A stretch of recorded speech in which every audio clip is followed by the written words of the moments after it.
Today we're going to be taking a look at another emulation handheld from Powkiddy. It's been a little while since we've looked at a Powkiddy handheld. I got some catching up to do. So we're going to take a look at one of their more recent releases, the A20. And then in a follow-up video, we're going to take a look at their new RGB 10S that recently came out as well. But let's take a look at this thing. So the A20, pretty basic looking box here, nothing major going on. But what we're greeted to is a vertical orientation handheld with a 3.5 inch IPS display that is at 640 by 480 resolution. And we also have a 1.9 gigahertz S905D3 quad core A55 processor, 2 gigabytes of RAM. Let's go ahead and pull that off. And a 3000 milliamp hour battery.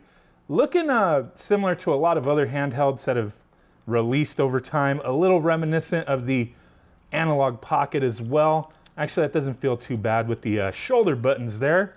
Little clicky reset button right there. Headphone jack, if you can see. There we go. Underneath, micro SD card slot. And this one I have a 128 gigabyte game card ready to rock. I believe up top, that port that's up there is like a micro HDMI, and then down here is for charging USB-C. This little silicone insert's kind of annoying, but there you go. I don't know about this button layout, A, B, C, D, X, Y, and then your L and R, and then your little Nintendo Switch analog stick. Weird D-pad. Home, select buttons, all that good stuff on the side, up, down, power. And then underneath in here we get USB-C charging, a little brochure in Chinese and English for some basic information. Let's go ahead and get this thing powered on. Powkiddy box. I don't know what that's about. It's supposed to be running an Android 9 custom operating system here, so let's see what to do with that. Screen is very, shiny, very glossy. Try my best to not have too much glare showing. Looks like the front ends that are typically used on Pandora boxes and whatnot. Yeah, it looks like we just have one speaker right here. Gets decently loud. I gotta turn that down a little bit. Okay, if we go up here, we could select through systems. So we have PSP, a couple Dreamcast games. Wait, it tells you specifically on there. So we have 5 pages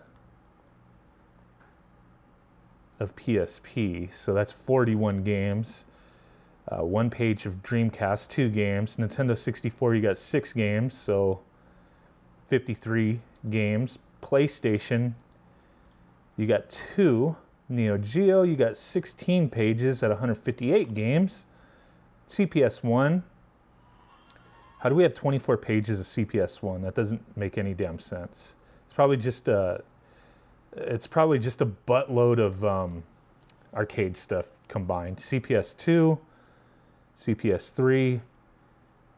Yeah, I think they just combine them. They're not actually, like, they'll have CPS 1, 2, and 3 games in there and then just a buttload of other crap. Final Burn Alpha, MAME, Game Boy Advance. Bunch of games for both of those. Game Boy Color, Mega Drive, Famicom, Super Famicom, PC Engine, WonderSwan Color, then back to PSP. So let's boot up a couple games that are for systems that typically a little more difficult to run. So PSP, like, this is a little bit more powerful than a lot of the cheaper handhelds that are out there that are in the same price range as this. So hopefully we get some okay performance.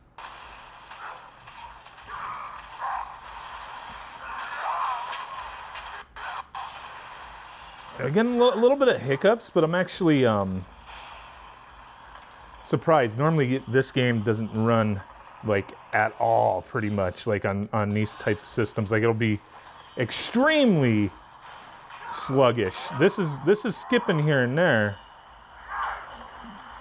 but it kind of gives me hope that other things on PSP will run quite a bit better.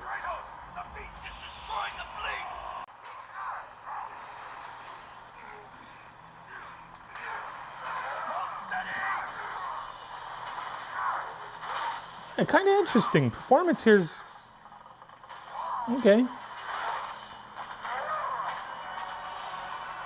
All right, let's go to another system that typically struggles. Just want to kind of give an idea of what came stock on this thing. We're trying to figure out the buttons here, but this is a simple game to play. And it looks to be playing fine. I've seen that some people have said there's sound is kind of wonky though. That Dreamcast really doesn't play very well on this system. Like most of the games won't run well. So while this seems maybe visually, it looks okay, the sound is off for sure. It might be running a little slow.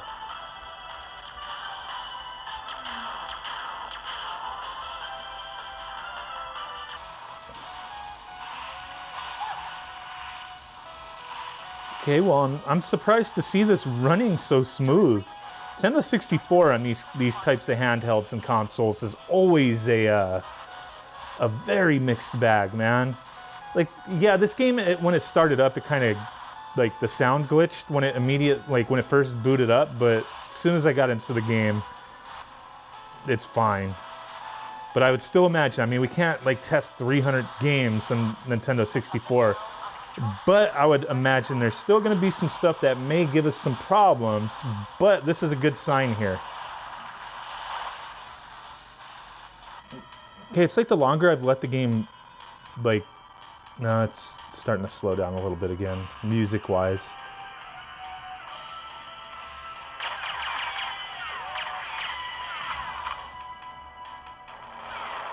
I really don't like this analog stick. For this game, anyway. Works fine for a lot of other things.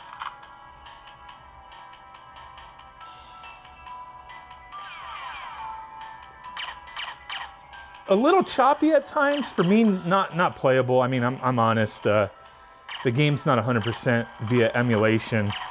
I can't get into it. And for me, while I see this game as performing a hell of a lot better than I've seen it on plenty of other handhelds, I don't really put much to Nintendo 64 here. That Wave Race played fairly well. Figure out what the buttons are.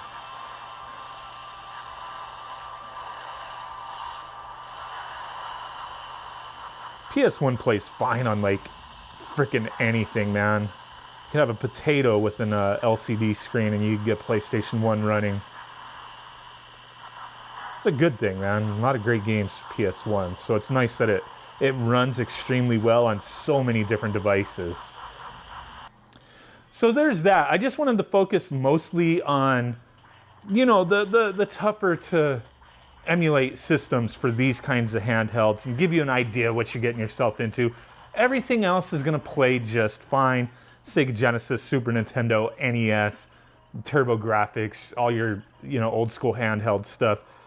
You know, PSP is going to be a mixed bag, Dreamcast, everything. It's the same thing that we say all the time. But overall, my impressions of this device, I don't really like the plastic that's used here. It does kind of have a cheap feel to it. The buttons are a little stiff. I don't really care for the D-pad too much.